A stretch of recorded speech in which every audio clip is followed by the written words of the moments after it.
Good morning. My name is Florence Kingston, and I am the Director of Development for the City of Newport News. We are so delighted to have you here this morning. On behalf of the city, our Economic Development Authority, today's speakers, and especially my colleagues, several that have been very entrenched in the Opportunity Zone program and the development of how we're trying to promote the Opportunity Zones in Newport News. Assistant Director Carol Meredith, Senior Economic Analyst Mallory Butler, Marketing Coordinator Robin Boyd, and Economic Development Manager Derek Perry are part of the team that has really helped put this together today. And I appreciate and have a tremendous staff. And we're just very delighted to welcome you to Invest in Newport News OpZone. We're pleased and honored to have the Commonwealth's most respected Opportunity Zone experts as a part of our panel today. We have with us Jenny Connors, who is partner with Williams Mullins. She focuses her practice on the taxation of businesses, business owners, and investors, with a particular emphasis on the establishment of taxation of flow-through entities and the establishment of private equity funds, the acquisition of low-income housing and historic preservation tax credits, and the formation of tax-exempt organizations. And she's been a very busy lady, and we once we could get on her calendar, then we solidified today. Also with us is Greg Davis, who's a partner with Cherry Beckert.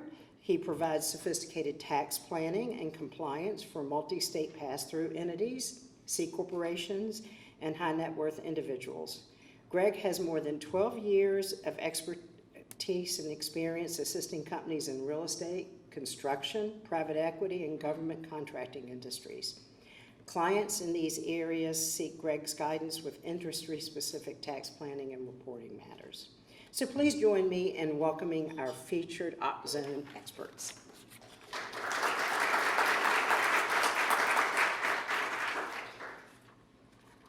Welcome everyone. As Florence mentioned, I'm Jenny Connors. I'm a partner in the tax group at Williams Mullins.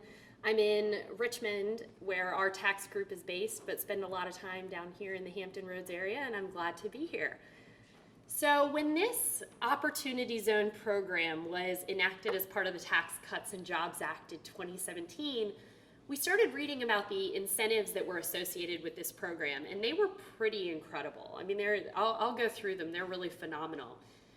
But as we read the statute, it was really all dependent on there being a good deal. You'll hear a million times over with this program, it doesn't make a bad deal good, it only makes a good deal better.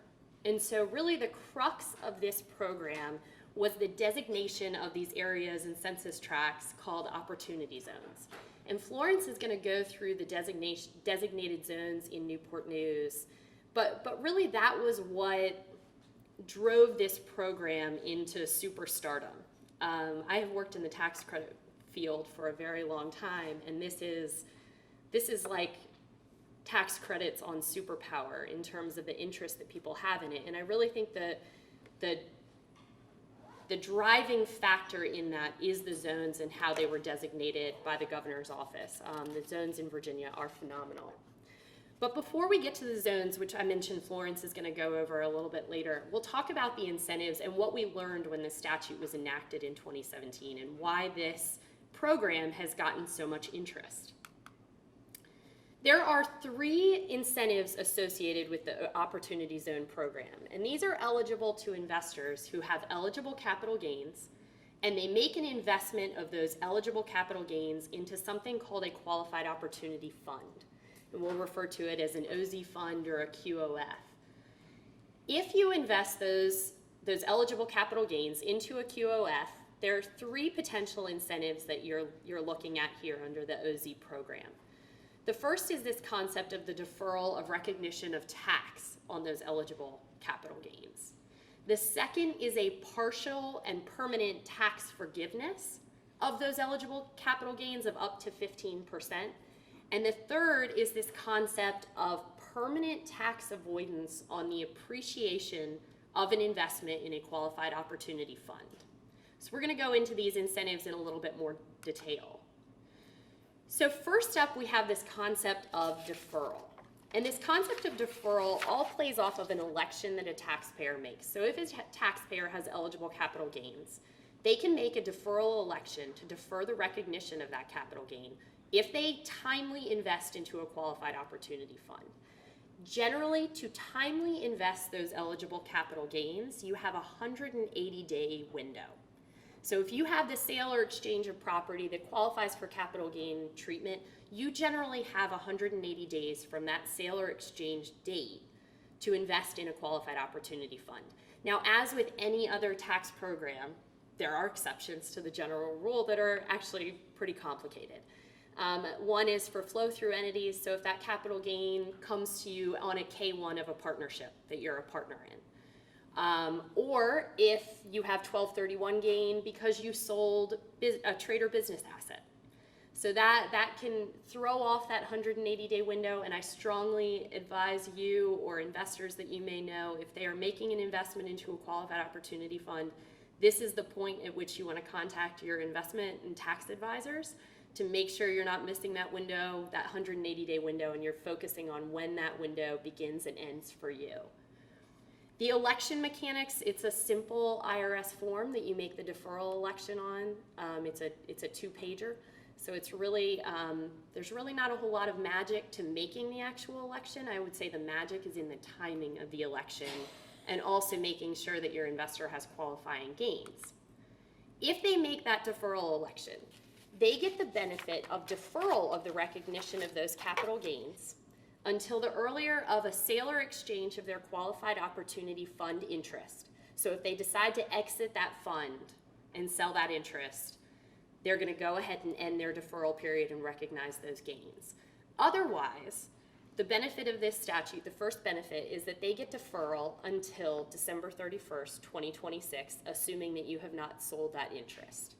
So you're gonna get deferral at the most until December 31st, 2026. As of that date, you're gonna recognize that deferred gain, but you're gonna recognize the lesser of the amount that you deferred or the fair market value of that interest. So if you've invested into a fund and it's actually your value of your fund has depreciated, you can get a valuation as of that date to make sure you're not over-recognizing tax at that point. One thing to note is that the deferral period ends, I said again, on the earlier of a sale or exchange event or December 31st, 2026. Recently, the IRS, they continue to issue regulations on this statute. I think at this point we've gotten our final set of regulations, although they're all only proposed. We're still going to wait on final comments and final regulations to be issued. But they've also included this concept of an inclusion event. So there's also a lot tied, especially to the concept of trust and estate and gift administration. So for instance, if you gift a qualified opportunity fund interest to a child, that could be deemed an inclusion event that would end your deferral period. So there are some things that you have to pay attention to over that time period as you're holding your fund interest. But assuming that you hold that interest until December 31st, 2026, this is not up on the slide because we're going to touch on it on another slide. I mentioned that concept of permanent partial tax forgiveness of up to 15%. The statute and the regulations provide that if you have held your interest for certain periods of time before December 31st, 2026, they are going to forgive that eligible capital gain that you initially invested into your fund partially. So if you hold for 7 years before December 31st, 2026, you can get up to 15% tax forgiveness. If you hold for at least 5 years before December 31st, 2026, then you get 10% tax forgiveness. If you hold less than 5 years before December 31st, 2026, that incentive is off the table. So we're going to talk about some important dates to consider and why there's a lot of pressure being put on this program, because timing really does matter. But this is the crux, I think, of this program, and this is this concept of permanent tax avoidance. If an investor holds their qualified opportunity fund interest for at least 10 years prior to December 31st, 2047, so you have a long time to hold this interest before you'd have to trigger a sale or exchange, and you make a valid election, you can actually step up the basis of that fund interest to its fair market value as of the day that you sell or exchange your fund interest. And what that effectively means is that beyond that initial gain deferral that I then have to recognize in December 31st, 2026, beyond that initial gain that I put in, if I hold for at least 10 years, I don't have to recognize any additional tax on that investment. So you're going to get tax-free appreciation on the sale of your QOF interest if you hold for at least 10 years. And there are some other rules that apply to sales of property that are held by the QOF, and we're not going to get into that today. But there are some alternatives to just selling your QOF interest. But generally, for today's purpose, we'll assume a QOF interest is sold after 10 years when we get into our examples. So as I mentioned, timing is of critical importance. So I'm going to walk over here and assume everybody can hear me. So one of the reasons you've seen a lot of pressure in this program is that you can see this optimal investment window here at the bottom in green. To be able to hold for 7 years prior to December 31st, 2026 and get the benefit of that 15% eligible capital gain reduction, I have to invest by the end of this year. Once that year is passed, the next applicable date that I'm looking at is that December 31st, 2021. And that's going to be my 5-year date where I can get 10% tax forgiveness. After December 31st, 21, that tax forgiveness is gone. Now, do I think people will stop investing after that point? No, not at all. Because to be able to get that tax-free appreciation component, which I said is really that third incentive, which is really the big deal here, you have to sell property as of December 31st, 2026, and then you would have 180 days after that date to make an election to defer that gain. And the weird part about this is in that case, you're not deferring any gain. You're not getting any tax reduction. All you're doing is preserving your ability to make that 10+ year election to recognize tax-free appreciation. So I think you're going to see this really have impact all the way through the end of 2026 and potentially into 2027. And of course, we'll see what they do and if they extend this or if they push any of the dates out. But I really do think while December 31st, 2019 is a big deal, while December 31st, 2021 is a big deal, you're really going to see these continue on all the way through the December 31st, 2026 date.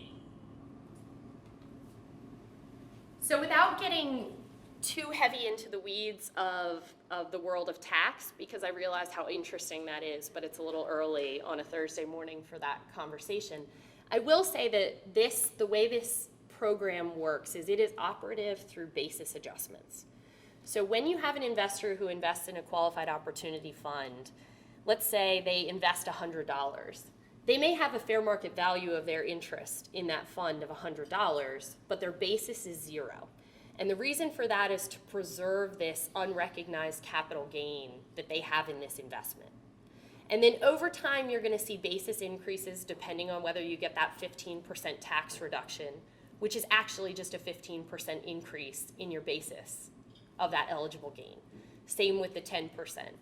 So over time, you see these basis adjustments, and that's the way that this incentive works and helps you to either defer or avoid gain recognition. And so to put this more into an example, let's say you have an investor who invests $1 million today in a qualified opportunity fund. They hit their 5-year holding period in 2024. So they've got $1 million fund interest today. It's got a 0 basis. As of 2024, because they've hit a 5-year holding period, their basis is no longer 0, it's $100,000. Then in 2026, when they've hit that 7-year holding period, and because I haven't hit December 31st, 2026, I did hold for the 7 years, I get an additional 5% basis increase, so my basis is all of a sudden $150,000. Then comes my, what I call the pay the piper day. So I've got December 31st, 2026, it comes up. You know, unlike a 1031 exchange where you can just continue to defer gain by investing in other property, this is a little different. You are required to recognize that deferred gain as of December 31st, 2026. So at that point, my investor is going to pay tax on the $1 million, but instead of paying tax on the $1 million, he's only paying tax on $850,000 because he got that 15% tax forgiveness. So he's going to pay tax on $850,000 I'm assuming a 20% rate for the ease of math in my head, but that's a $170,000 tax payment. My investor is smart though. He knows he's going to continue to hold. So even though that's a dry tax scenario where he may not have ready cash to pay that tax from his QOF, but he's going to pull it from other sources, pay the tax, continue to hold his investment for at least 10 years. But let's say he sells at the 10-year mark and his $1 million investment is now worth $5 million. On that $5 million, when he goes to sell that interest, he pays no additional dollar of tax. So on $5 million of gain, he has paid $170,000 of tax, which works out to an effective tax rate of 3.4%. And that's why I say it's that third part of the incentive. It's the difference between the $5 million and the $1 million that has really powered this program to have the kind of following that it does. Now, don't get me wrong, there are a lot of people who want to take advantage of this incentive for nothing other than the deferral and the partial tax reduction, and they're willing to do it just for that. But to the extent that you have an investment that is apt to see high appreciation in value, it's worth looking at OZs and the OZ program because it really is quite beneficial, provided you're willing to hold for a long period of time. So Greg is going to come up and talk about more how you use this and compliance aspects. I will say that the number one call and question that I get is, well, I have property in an opportunity zone, so that counts, right? And the answer is no. There's a lot more that goes into this. It can be from a simple real estate deal to a very complicated operating business. And Greg's going to talk about those structures and how you comply. But it's, no tax program under the IRS comes without some kind of payment. And in this form, I think you're paying in terms of compliance. So that really is a critical component of this. All right, thank you, Jenny. So we're going to be talking about structuring. I do want to touch on just a couple other points before we get into the actual legal structure of these qualified opportunity funds and then the ultimate businesses themselves. If anybody's been looking at the Opportunity Zone, there is a governmental website that actually will show you nationwide where all the different zones are and the different properties located therein. So if you go to the cdfifund.gov, you can search by any given address, or you can actually just zoom in on any given area. So if you're just interested in Virginia or Newport News, you can zoom in to see the different jurisdictions and then search for addresses within there. I will say most of my clients are starting with this website to search for properties and then ultimately specific properties, but then they ultimately go to the underlying governmental website for the locality because they tend to have great websites just like Newport News does to talk about the incentives and some of the overlays that they offer locally. Wanted to add one tidbit on Jenny's presentation on the overall timing of this investment, and I think it's a pretty important one. If you generate your gain within a flow-through entity, a partnership or an S-Corp, that entity itself has 180 days to reinvest its gain into a qualified opportunity fund or ultimately qualified opportunity zone property. That being said, if you don't find property within that 180 days, or if you don't want that investment to be in the partnership or S-Corp's name, you want it to be individually owned by you, you can actually distribute that cash to yourself. That gain will be recognized by you as of December 31st of that year, and you'll then have 180 days from December 31st to reinvest that money individually and make the underlying election to defer. So kind of an important distinction, because if you generate your gain on January 1st, you would have 180 days for the partnership to ultimately reinvest. If you couldn't find property or chose you wanted it in your individual name, you really have almost 18 months to redeploy that capital into an OZ investment. So a lot of folks are using this as a powerful tool in order to be able to delay or spread that time for reinvestment. The one big distinction here, if you decide to do that and individually invest, the one downside is you don't get to segregate that gain from all of your other gains on your individual tax return. You have to commingle it with any other capital gains and or losses to determine whether you have enough capital gain for the actual redeployment. So if you have capital losses within your portfolio, that could water down how much you could potentially reinvest into your OZ investment. When we're looking at the actual ownership structures for some of these qualified opportunity funds and ultimately the underlying investment, an important distinction and a lot of times questions that I'm getting is, well, what if we don't have enough funds in the capital stack? Can we actually bring in outside money, or can I reinvest some of my post-tax cash into the deal as well? The answer is yes, absolutely. So you can pull money into the capital stack that's not qualified money for OZ reinvestment. I will say that that fresh cash doesn't get any of the benefits that Jenny ran through. So for them, it's just going to be a standard deal. But as Jenny noted, a good deal is a good deal. So the OZ benefits are just layered on top of that. So most folks aren't going to go into a bad deal just for the benefits. So bringing in money for a good deal with fresh cash isn't necessarily a bad idea. It's just they're not going to get those additional OZ benefits. There's really two generic or simplistic ways to invest in the OZ opportunities here. Anybody who's interested in an opportunity zone investment is going to have to invest into a qualified opportunity fund. That's mandated in the regulations. So that can be a partnership or a corporation, S Corp or C Corporation, your choice. But it does have to be a qualified opportunity fund, which is going to be mandated by its operating agreement and or articles of incorporation.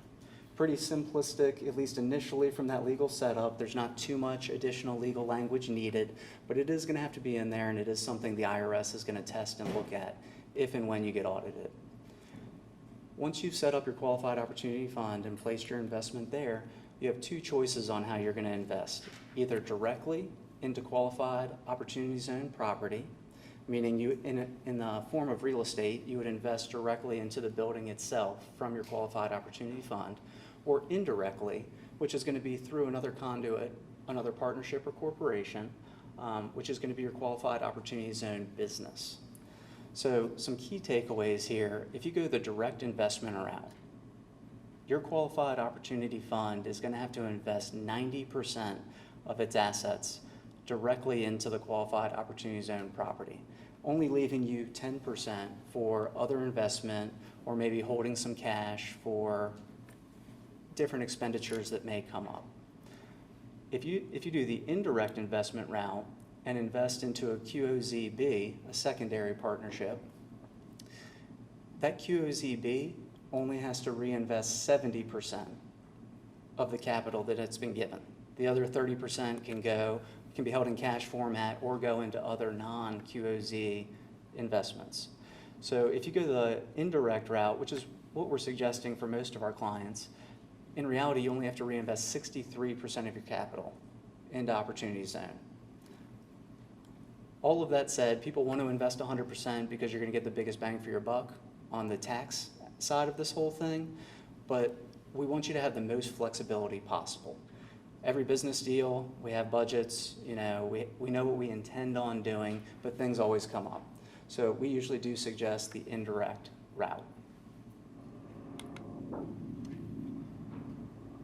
So I wanted to walk through just a quick funding and overall investment in one of these projects. So if we start on the far left side of the slide here, our taxpayers generated a $10 million gain, and they elected to defer that as of July 1st, 2019. They're going to invest the entire $10 million into their qualified opportunity fund.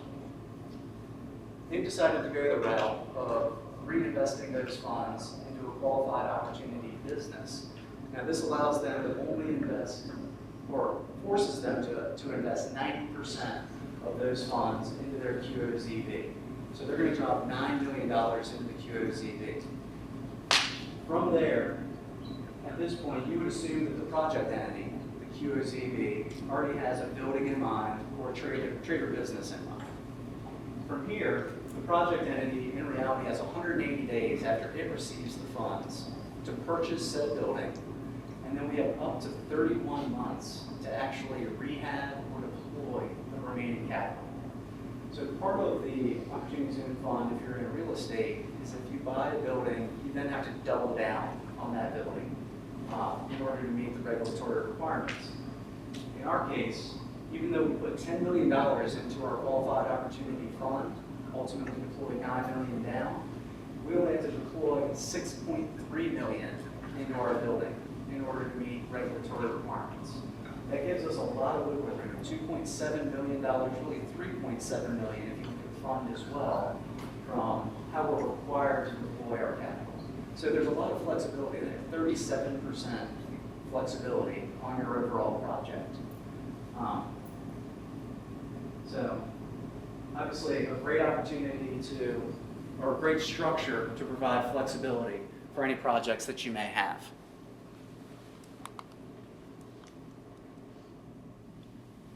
I just want to close with kind of a comparison of the direct investment versus indirect investment. With the direct investment, as a reminder, you're going to have to deploy 90% of your overall capital into the QOZ property. If you go the route of the indirect investment, you're still going to have to deploy 90% of your fund dollars into a QOZB, but then ultimately you only have to deploy 70% from there. So that's going to give you the most flexibility. One issue that we do see people running into is where they're going to place the GP in these structures, because ultimately it needs to be a recognized entity. So as we work through some of the waterfalls, that's where we've been coming up with unique ideas and unique structures as to how that GP is going to get paid out their sweat equity effectively.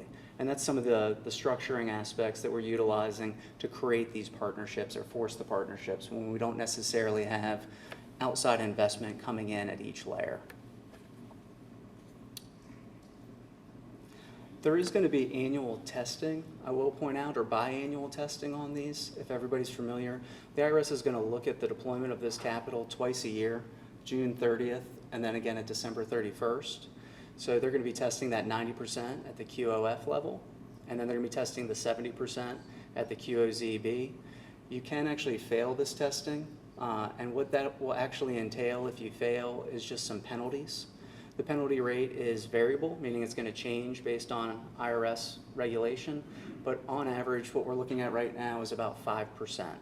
So wherever your failure is, let's say, for example, your failure is $100,000, your penalty for that period would be $5,000. So hopefully we'll get some unique questions on structuring. I know Jenny and I both, this is kind of where the rubber meets the road for us. It's what we enjoy the most, is actually hearing real deals and then helping folks structure their ways back into them. I know at all the conferences we've been doing, that's where we tend to have the most intriguing questions, as well as the most beneficial items for the rest of the audience. With that, I'm actually going to hand it off to Newport News and let them run through their website as well as all the different zones. So, as you've heard, opportunity zones are designed to drive long-term capital investments to low-income and distressed areas by offering investors tax benefits. Not tax benefits, a lot of times the programs, people think money comes with them. These are through tax benefits. And Newport News has plenty of places prepared for just this type of investment. The Commonwealth wisely allowed localities to prioritize eligible zones for designation. And we were very pleased to have our top priorities designated. Not every zone in every community that could have been, there was a limitation, but I think Virginia's approach was excellent, and we were very happy. Each of the Newport News zones capitalize on established strategic plans, economic drivers, and public investment in areas that offer the greatest opportunity for future private investment. Thanks to the expert design by How Creative, who is represented here today by Victoria Revel, Newport News has created a tailored web page to promote our 7 opportunity zones and be sort of a central place that you can get linkages to a lot of the information that both Greg and Jenny have talked about. It has a designated address of www.investnewportnewsopzone.com. So let's explore the site. The site offers the basics of this new federal tax program to include a description of the benefits of investing in opportunity zones, a description of opportunity funds, and information on opportunity zone properties. It also provides additional resources from the Virginia Department of Housing and Community Development, IRS, the Council on Development Finance Agencies, and the National Council of State Housing Agencies OpZone Fund Directory. Most importantly, the site provides a map outlining the 7 opportunity zones in Newport News. The map provides detailed information on each zone to include its census tract number, geographic reference, primary industries, significant employers, public planned investment, other incentive zones and/or programs that are offered here in Newport News, and a demographic snapshot. Additionally, the site provides links wherever applicable. For example, the geographic reference links to web pages describing each of the business neighborhoods, while the plans link directs the viewer to the applicable reports. And the incentive zone data links to the respective pages and more detail on those benefits. Furthermore, the site has an overlay linked to the state's available properties database, a very useful resource for investment and development communities. Data on sites and buildings listed for sale or lease is accessible in a single click. In addition, the site offers the viewer the ability to check any address in the city to determine if the property is within an opportunity zone. We appreciate your time here today. Thank you, Jenny and Greg. You all have not disappointed us today.